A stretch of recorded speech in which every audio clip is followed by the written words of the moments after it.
Bonjour à tous, bonjour. Donc je suis très content d'animer cette table ronde. Donc je vais essayer de me tenir face à vous. Je voudrais remercier Jérôme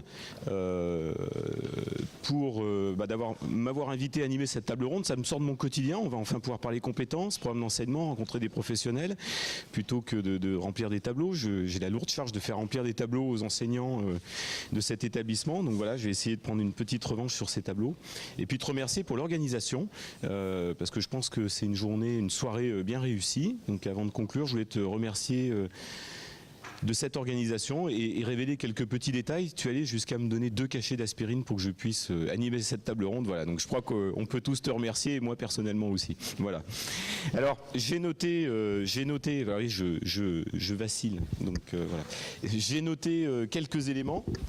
J'ai entendu des mots-clés très importants.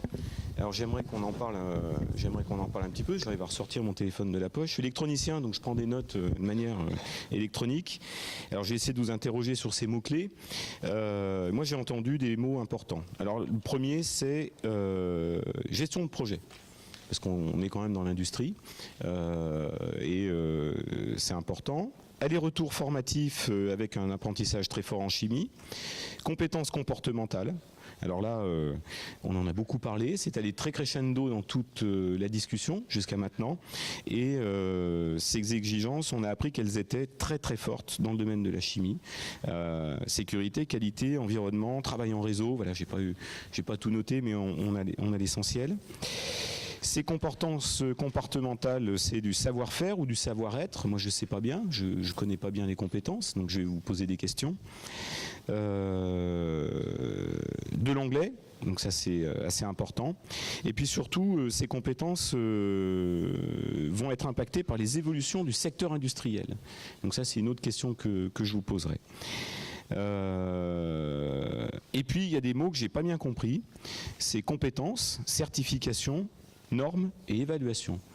Donc ça fait beaucoup de questions à vous poser, mais vous avez donné ces mots-clés. Donc finalement, comme vous donnez ces mots-clés, c'est des questions à vous poser. Voilà.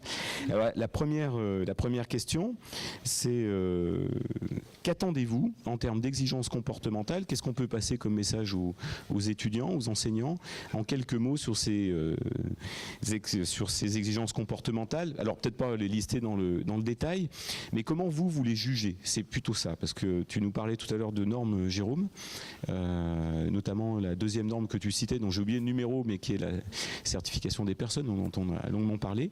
Comment vous êtes capable d'évaluer ces compétences comportementales? Comment vous faites? Est-ce que vous avez des méthodes? Est-ce que c'est organisé? Est-ce que c'est l'expérience? Comment vous voyez les choses?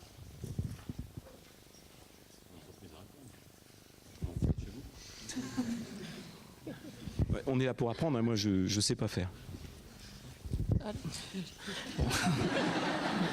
Merci. Merci de nous donner la parole. Vous avez 2 minutes. 2 minutes, ok. Alors, en fait, je vais répondre sur 2 choses. Donc, tout d'abord, la gestion de projet et ensuite les compétences comportementales. Donc, en ce qui concerne, je vais vous parler de ce que je connais peut-être le mieux, les industriels. Comme je vous le disais tout à l'heure lors de mon exposé, en fait, c'est un ingénieur des industriels et en partie un chef de projet sur un problème donné. Il doit résoudre des problèmes d'analyse, mais ces problèmes d'analyse sont complètement intégrés dans un processus complet lié industriel, avec des unités industrielles, des services généraux, des gens qui travaillent au niveau service électrique, des équipes, etc. Donc, il ne peut pas tout faire. Donc, il doit être chef d'orchestre. Et là, je dirais, les qualités de la personne sont vraiment importantes. Donc, tout d'abord, des qualités techniques en ce qui concerne son cœur de métier. Avoir un chef de projet qui ne connaît rien à la technique, généralement, c'est pas bien apprécié de ses collaborateurs, du moins. Après, les relations avec les autres sont importantes, donc les qualités d'écoute, les qualités de prise de décision, etc. Donc ça, c'est des choses qu'on apprend avec le temps. Donc on peut donner des grandes idées à l'école de ligne de conduite, mais après c'est avec l'expérience en fait qu'on acquiert ces bons comportements qui feront que pour avancer dans votre travail, en ce qui concerne les industriels, vous ne pourrez pas le faire tout seul. Vous avez besoin de beaucoup d'interlocuteurs. Et là, en fait, c'est mettre en pratique toutes vos connaissances, développer toutes vos capacités d'écoute et de persuasion dans l'entreprise pour mener à bien vos problèmes. Donc ça, c'est les qualités que je demande, moi, à mes collaborateurs. Écoutez, je vous rejoins. Les compétences comportementales, effectivement, elles sont difficiles et on a travaillé pendant des mois avec Jérôme pour essayer de les cerner. C'est pas simple. Pour autant, il nous a paru indispensable de pouvoir, dès les formations, chaque formation à quelque niveau que ce soit, pouvoir les amorcer et sensibiliser dans chacune des matières ces compétences, pour que en arrivant en entreprise, on ne soit pas comme ça brut de pomme et qu'on ait déjà une façon de travailler qui soit ouverte aux autres. Bon, alors en plus, il y a une rigueur, une exigence de rigueur dans la chimie. On a tendance à dire que on ne recrute pas des gens qui passent à l'orange dans la chimie. Donc il y a cette exigence-là de comportement, mais il y a aussi l'exigence de comportement humain vis-à-vis de l'autre. Travailler avec les autres, travailler en mode, ça rejoint le mode projet, être ouvert et développer ce genre de comportement par rapport aux autres. Alors peut-être un petit élément complémentaire, je représente une partie des professionnels un peu différents de l'entreprise, puisqu'il s'agit de la recherche publique. Il est vrai que dans les laboratoires de recherche qui sont organisés en France en ce qu'on appelle des unités mixtes de recherche, entre un EPST, le CNRS en est un, mais il y en a d'autres, l'INRA, l'INRIA, etc., et une université, le travail actuel en recherche passe effectivement aussi par un travail en équipe. Donc je rejoins un petit peu ce qui a été dit par le premier intervenant pour la partie industrielle, et donc on ne peut plus travailler complètement seul. Ça se passe également à un niveau mondial. Les recherches qui sont effectuées ne sont pas reliées au local, au national, etc. L'intérêt est de trouver quelque chose qui n'a pas été trouvé par quelqu'un d'autre. Donc on doit être aussi en relation avec d'autres équipes, et notamment des équipes internationales.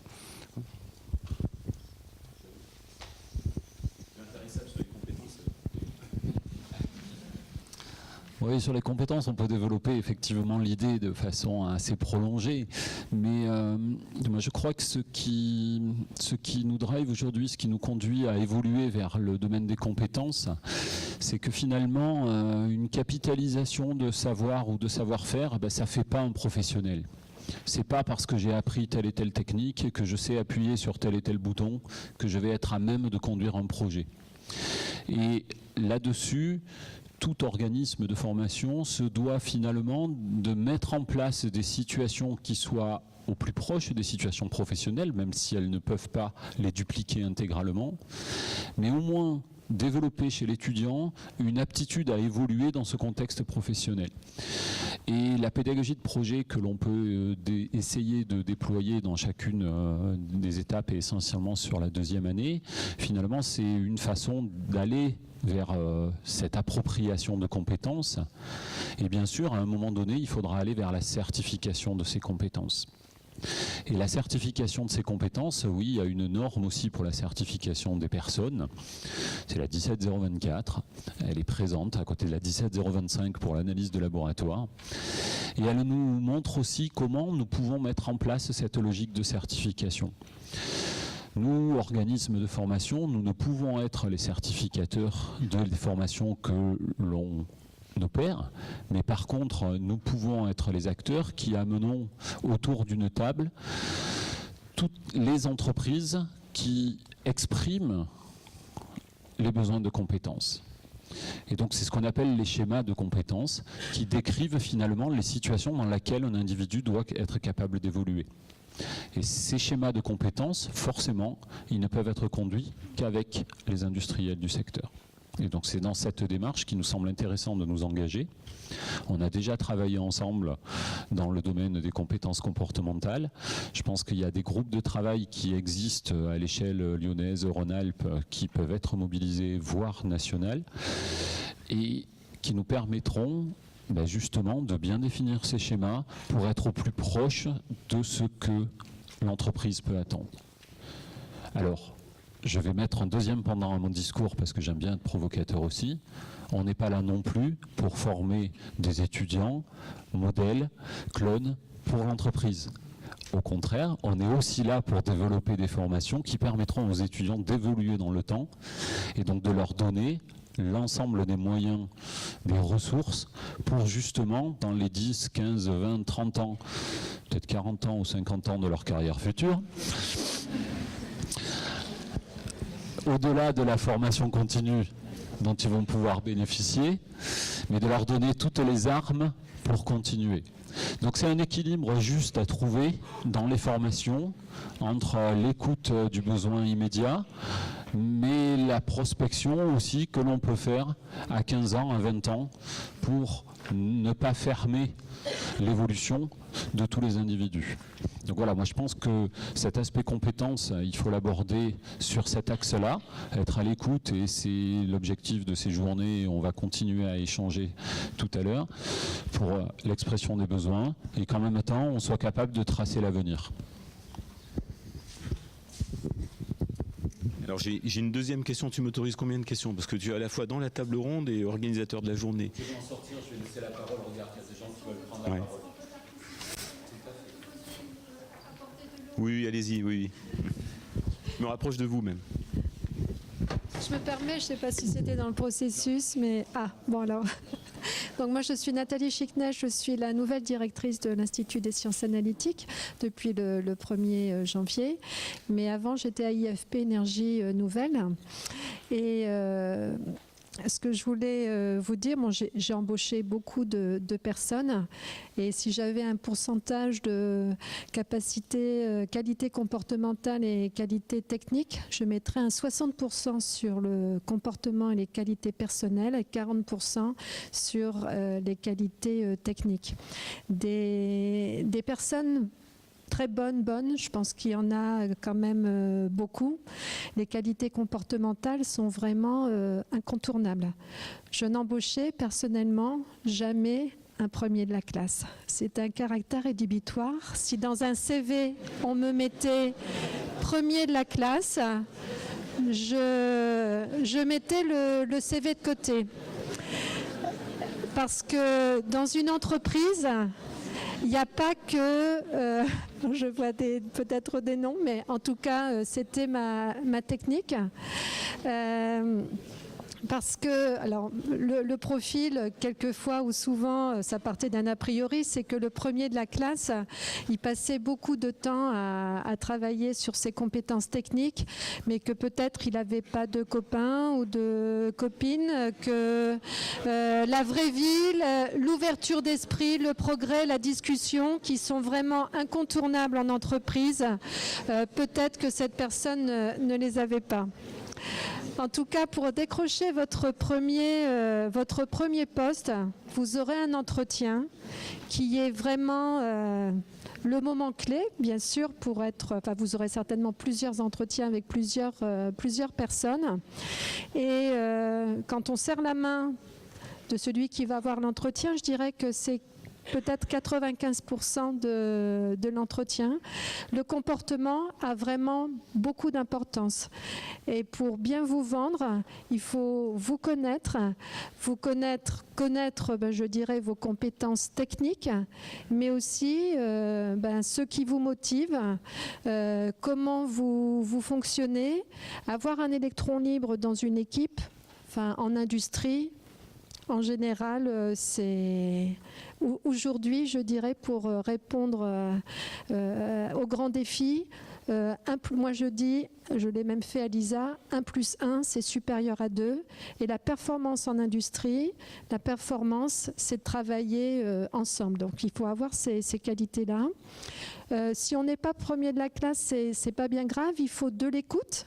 la capacité à progresser, à se remettre en question. Si on sait pas, si on sait pas tout, c'est pas bien grave. Par contre, il faut avoir la capacité à apprendre. Il faut être curieux.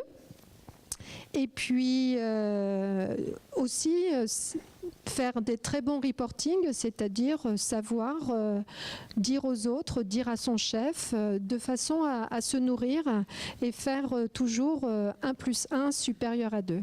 Parce qu'on cherche l'efficacité de groupe, elle est très très importante. Bon voilà, excusez-moi, j'ai pris un petit peu de temps.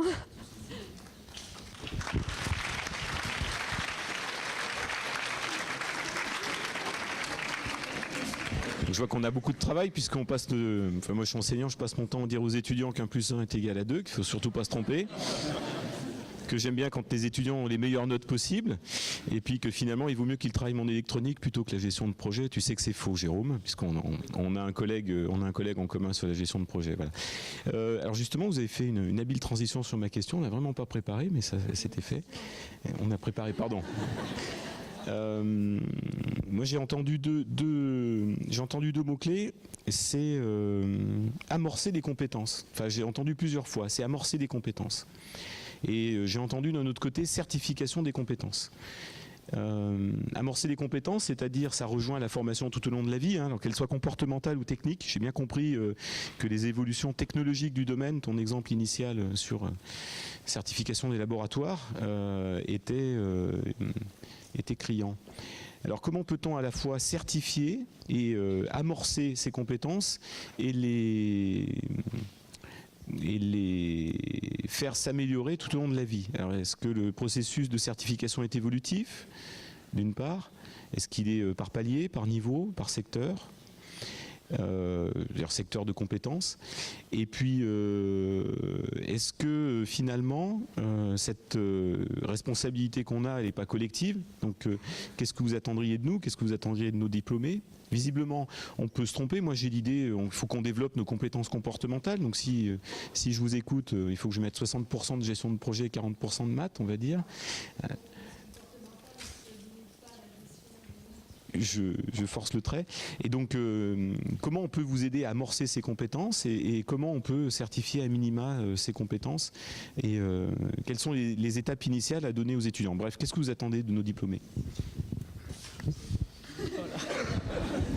La question était trop compliquée peut-être, non? Trop de questions en une? C'est la première fois que j'entends parler de certification de compétences. J'en ai parlé à la partie avec mon collègue Serge Enrault. Dans la mesure où l'université délivre un diplôme, est-ce que déjà elle ne certifie pas un niveau de compétence? C'est la question que je pose. Comment? Un niveau de compétence. Ouais.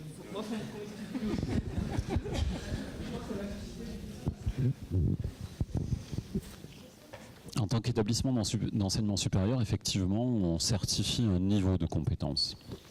Maintenant, il y a certains points sur lesquels on ne peut pas accepter, et Valérie François Barthélémy l'évoquait tout à l'heure sur le fait qu'en chimie, on ne passe pas à l'orange. Effectivement, il y a certains points sur lesquels on ne peut pas transiger. Et il me semble important que nous affirmions clairement les points sur lesquels nous ne transigerons pas. On parlait des aspects sécurité. Effectivement, sur les aspects sécurité, on ne transigera pas et on ne transige déjà pas. Mais je pense qu'il y a d'autres endroits, au-delà de la sécurité, pour lesquels on est à même d'affirmer que l'étudiant qui sortira de la formation, sur ce point-là, il aura acquis cette compétence. Et donc c'est un panel de compétences que l'on peut adresser et que l'on peut certifier. Et pour moi, la sécurité est peut-être l'exemple que l'on peut revendiquer dans un premier temps dans tous nos laboratoires de formation. Les équipements de protection individuelle sont portés par l'ensemble des étudiants sans qu'il n'y ait de discussion sur ces points-là. Ou s'il y a discussion, elle est très courte. Voilà. Donc, Sur les comportements, on va avoir des difficultés effectivement à écrire des référentiels, à écrire des schémas. Mais sur certains types d'actions, il me semble que l'on peut travailler pour qu'on s'assure qu'effectivement certaines compétences soient bien là. Mais c'est valable, je pense, aussi bien dans l'entreprise que dans les laboratoires de recherche, à n'importe quel endroit, où une capacité à conduire un projet et à travailler sur de la bibliographie, mais une vraie compétence exprimée. C'est-à-dire qu'au-delà d'une certification globale à travers un diplôme, d'affirmer dans certains domaines que l'on a effectivement travaillé les compétences. Et je crois que pour tout un chacun, après l'étape de certification, finalement, ce sera une reconnaissance explicite de ces compétences qui permet aussi de valoriser le futur professionnel parce qu'il est à même de démontrer à travers la certification une certaine capacité. Aujourd'hui, on ne se pose plus la question dans le domaine des langues à partir du moment où vous annoncez un TOEIC à 785. On sait ce que ça veut dire, n'est-ce pas ? Voilà. La certification ne doit peut-être pas se faire à tous les niveaux et sur tous les aspects. Donc effectivement, le fait de marquer de l'importance sur les aspects sécuritaires, sur un niveau de langue ou même sur des fondamentaux, ça paraît important. Après, par la suite, eh bien, comme vous le disiez, la formation, ce sera tout au long de la vie et ça, on ne peut peut-être pas la certifier au niveau des formations.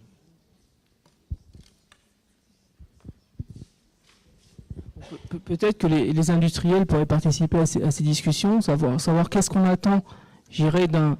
Je vous coupe la question. Excusez-moi. Qu'est-ce qu'on attend, j'irai d'un professionnel lorsqu'il intègre une entreprise avec en plus de son master, une bonne formation scientifique, des capacités comportementales avec une aide, etc. Mais en plus, peut-être avoir une formation spécifique en sécurité, qui feront un plus. Mais après, ça permettrait d'être peut-être un peu différenciant par rapport aux autres formations, d'analyse qui se font ailleurs. Ça ferait un plus pour les étudiants.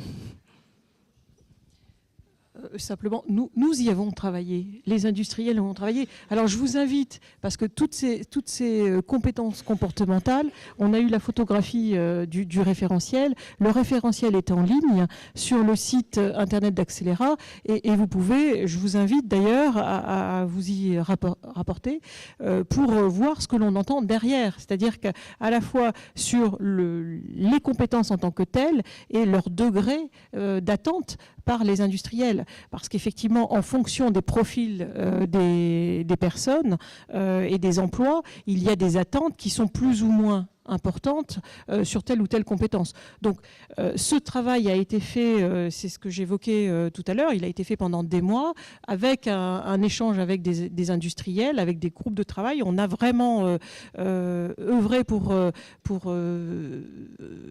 produire quelque chose qui soit directement lisible par tout le monde et il est ouvert à tout le monde. On a, mais là je parle pour le groupe de travail et pas que pour les industriels, on a souhaité que ce référentiel soit communiqué à l'ensemble des écoles et des organismes de formation à la chimie dans la région. Et effectivement, quasiment tous les établissements ont répondu présent. Alors, je ne sais pas aujourd'hui quel est l'état d'avancement de l'intégration de ce référentiel dans les cursus de formation, mais très clairement, toutes les écoles ou tous les établissements scolaires, à quelque niveau que ce soit, du premier niveau bac jusqu'au niveau supérieur au doctorant, on a communiqué ces éléments. D'accord, merci. Alors, est-ce que la salle a des questions? Parce que comme je pense que... Ah!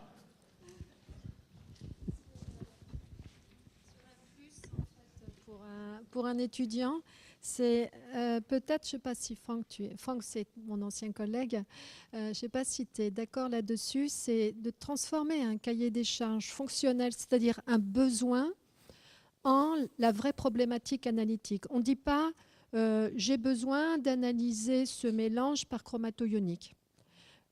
La question en analyse, si on veut ramener un plus, c'est j'ai besoin d'analyser ces produits.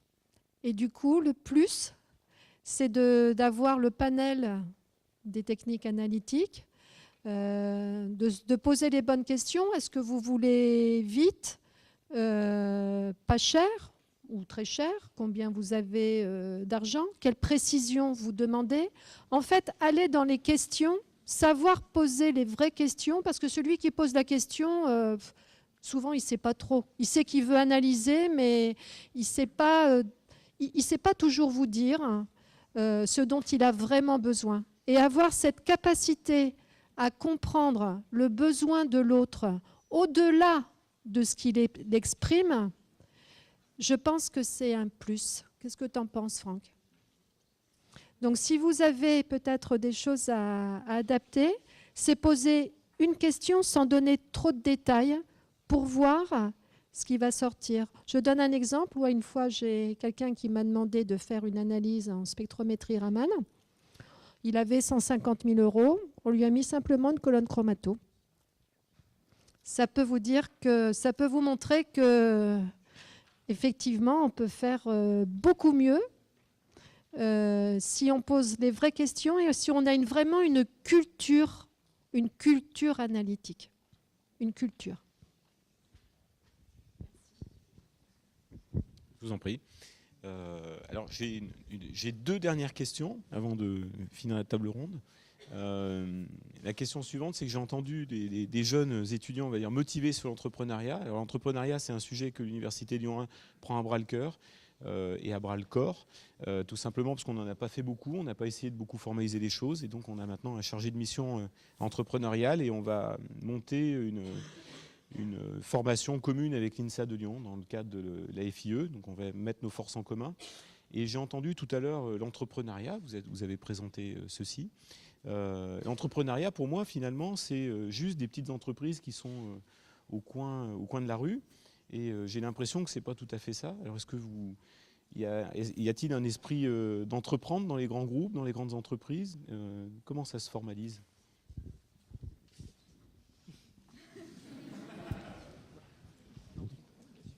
Oui, bien sûr.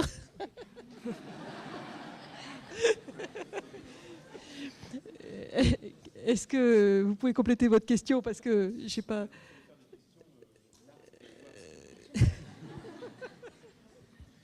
Non, la question, c'est l'entrepreneuriat. Quels sont les besoins que vous auriez en formation d'étudiants sur l'entrepreneuriat? C'est pas simplement je crée mon entreprise, mais c'est je crée de la valeur. C'est j'ai envie de créer de nouveaux produits. C'était les deux mots-clés de la présentation et qui correspondent à l'esprit entrepreneurial. C'est-à-dire je crée de la valeur, je crée de nouveaux produits, et puis je respecte des délais tout en faisant un business plan. Est-ce que je peux faire appel à un ami? Oui. Alors, là, je le regarde, mais je ne sais pas s'il est d'accord pour répondre, mais je sais qu'il est très au fait de ce genre de choses, et au sein de l'UIC Rhône-Alpes, il est très axé sur ces questions-là. Je voudrais passer la parole à Jean-François Gardet.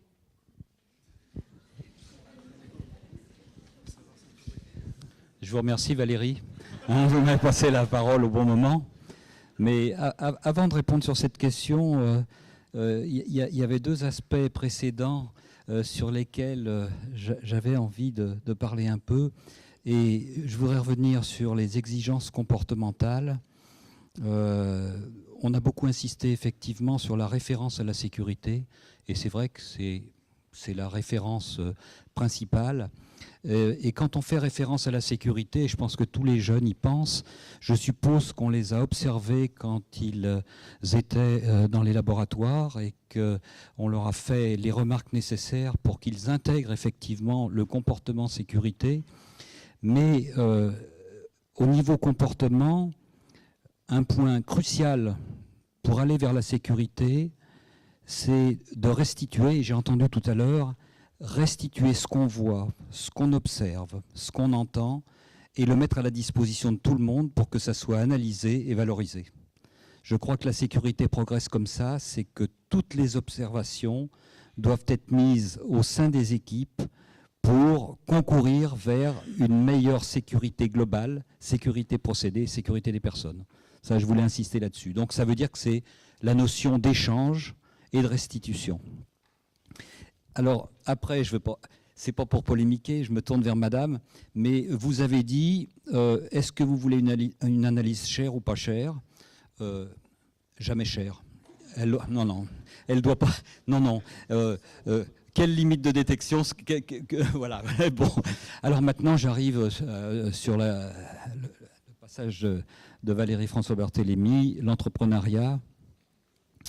C'est clair que dans ce domaine, et je rajouterai que ce souci, vous posez une question ici, mais ce souci, il est partout. Et j'ai l'occasion de collaborer avec l'Association pour l'emploi des cadres de la PEC, où on se pose le même problème, création d'entreprise, entrepreneuriat. Comment peut-on aider ceux qui souhaitent créer une entreprise, les jeunes qui souhaitent se lancer dans ce genre d'opération. Et je vous ai entendu dire analyse de projet, analyse de la valeur, business plan. Alors, je ne sais pas si dans les masters, vous abordez ce genre de points, mais ce sont des points essentiels pour l'éveil, pour favoriser la compréhension entre les organismes qui vont pouvoir aider les jeunes à se lancer dans l'entrepreneuriat, parce qu'il y a beaucoup d'organismes, hein, vous pouvez avoir beaucoup d'aides, mais il faut avoir une compréhension, parce que le dialogue n'est pas toujours évident entre ceux qui vont vous conseiller et la compréhension que vous aurez de ce qu'ils vous auront dit de faire. Donc, moi, là-dessus, je crois que François Barthélémy a été modeste. À l'UIC, on est à votre écoute. À l'Union des industries chimiques, on est à votre écoute.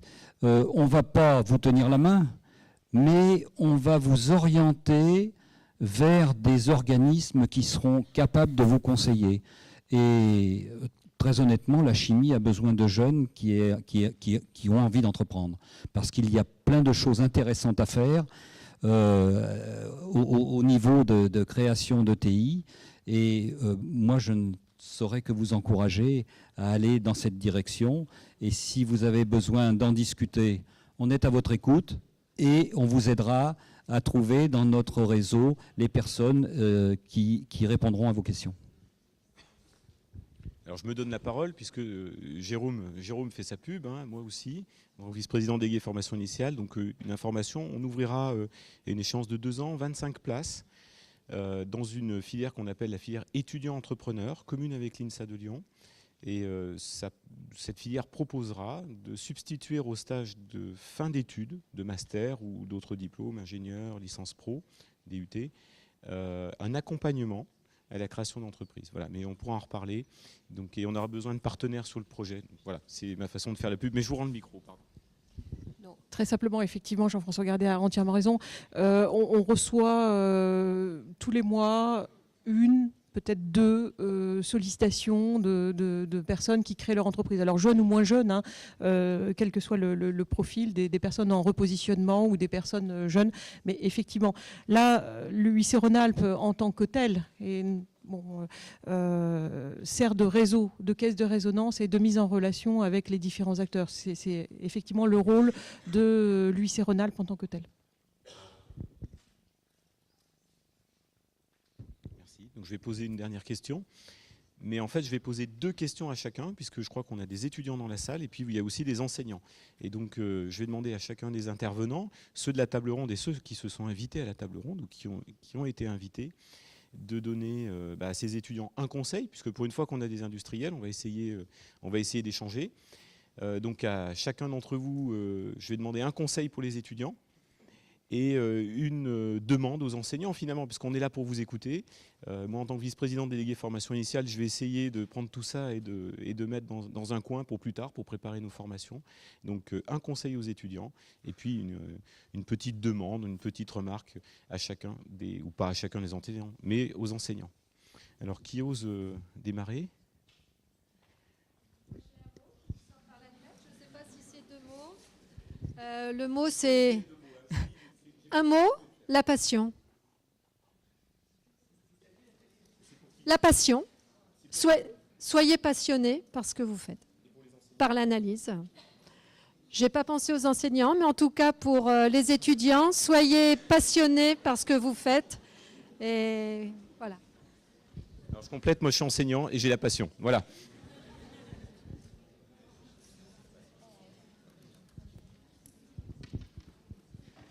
Moi, je ne vais pas vous donner un conseil, mais je vais vous citer une anecdote qui est très très récente, qui a quelques semaines. Quand on a les cheveux gris, on passe souvent au laboratoire d'analyse, vous le devinez. Et quand vous sortez du laboratoire et que vous avez vos résultats, vous les regardez. Et les résultats, ils sont souvent liés à une limite de détection. Et les résultats étaient un peu différents de l'ordinaire. Je pose la question à la secrétaire qui me donne les résultats, elle ne savait pas. Je lui dis, écoutez, je veux une réponse. Bon, je vais vous appeler le biologiste. Le biologiste arrive, je lui dis, mais les résultats sont différents et votre limite de détection n'est pas affichée. Ce n'est pas la même que précédemment, vous avez changé d'analyseur. Il m'a dit non, on a changé de système informatique. Donc, voilà, c'était pour détendre l'atmosphère et vous dire que ce n'était pas la bonne réponse qu'il fallait donner quand vous serez en activité. C'est un conseil pour tout le monde alors. C'est un conseil pour tout le monde. Alors là, vous parlez de la norme et c'est l'accréditation 1589 des laboratoires d'analyse qui est une autre norme. Voilà.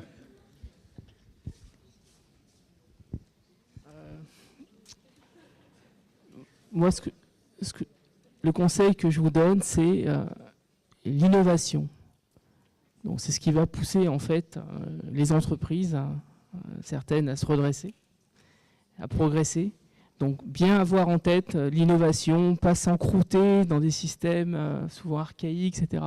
Mais toujours réfléchir. Et vous êtes jeune, vous sortez de l'école, profitez de tout cet acquis en fait pour amener l'innovation. Et pour les enseignants, écoutez, continuez à bien former nos étudiants et surtout bien les valoriser pour qu'ils arrivent chez nous gonflés à bloc.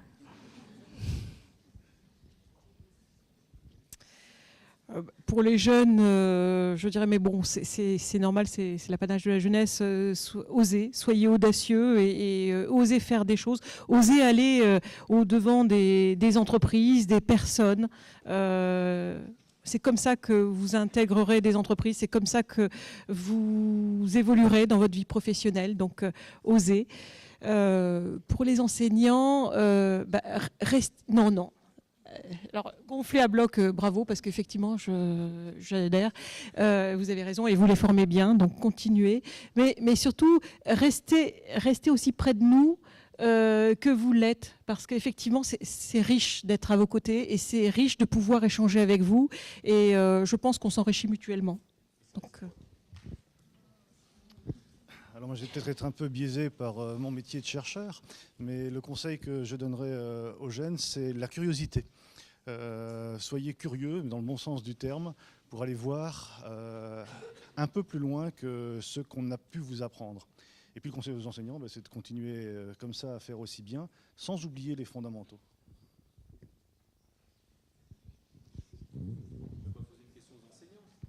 Je ne vais pas poser une question aux enseignants, mais ce que je sais, Franck, c'est que, tu vois, on est aujourd'hui le 21 février.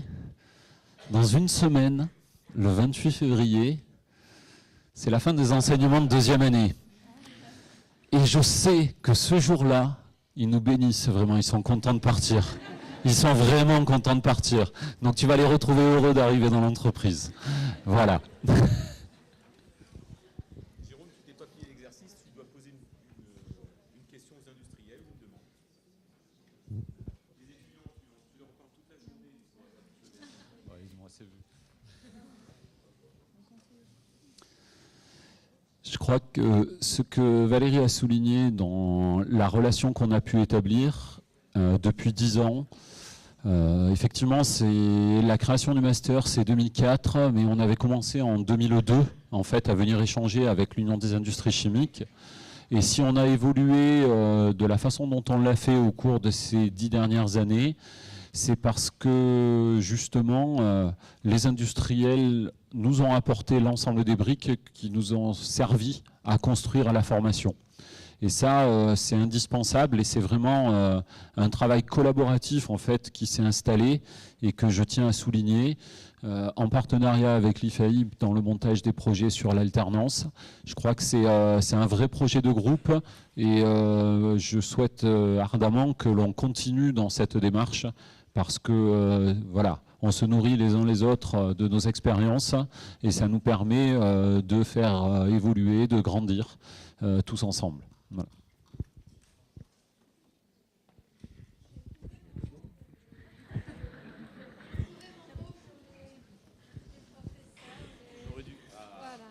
Alors, c'est toujours un peu tourné vers les étudiants, c'est bienveillance et exigence.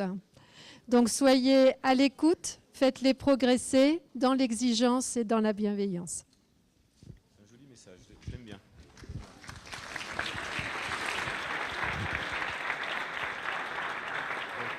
Je remercie tout le monde.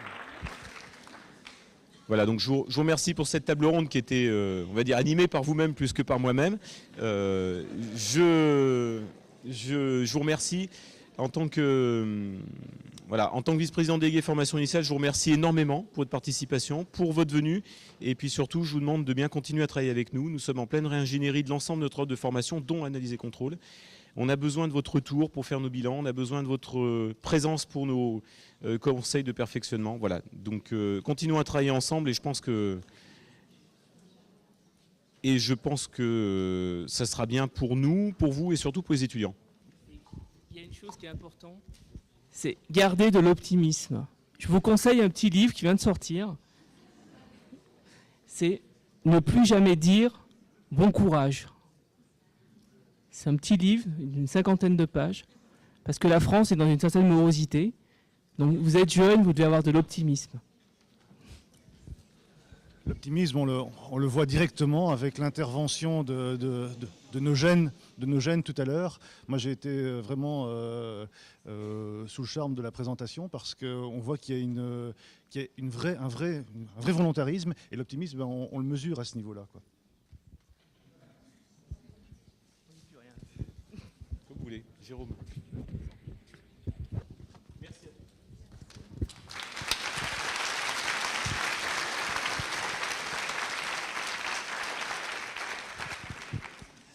Bien, je vais avoir l'honneur donc de conclure cet après-midi. Je tenais tous à vous remercier. On a parlé beaucoup des étudiants, ils sont nombreux aujourd'hui avec nous. Alors des actuels, mais aussi des anciens. Et les anciens, c'est plus des étudiants, c'est des véritables professionnels dans les entreprises, dans les différents secteurs d'activité dans lesquels ils opèrent. Donc merci à vous d'être là. Merci aux industriels d'être venus pour continuer à partager avec nous sur ces besoins de formation. On n'a pas évoqué, on l'a souligné, la formation continue, mais c'est un chantier sur lequel on va s'atteler aussi dans le domaine de l'analyse de façon un petit peu plus marquée dans les semaines à venir. Merci à l'ensemble des acteurs, tous ces partenaires socio-économiques qui nous accompagnent au quotidien, les fabricants d'instrumentation aussi qui nous soutiennent dans le développement des matériels que l'on met à disposition des étudiants. Et je terminerai simplement en disant un merci aux étudiants parce que c'est vous qui nous donnez le cœur à continuer toutes nos actions de formation. Je vous souhaite maintenant un agréable moment autour du buffet que l'on vous a préparé à l'extérieur pour pouvoir continuer à échanger autour d'un verre de l'amitié. Merci beaucoup.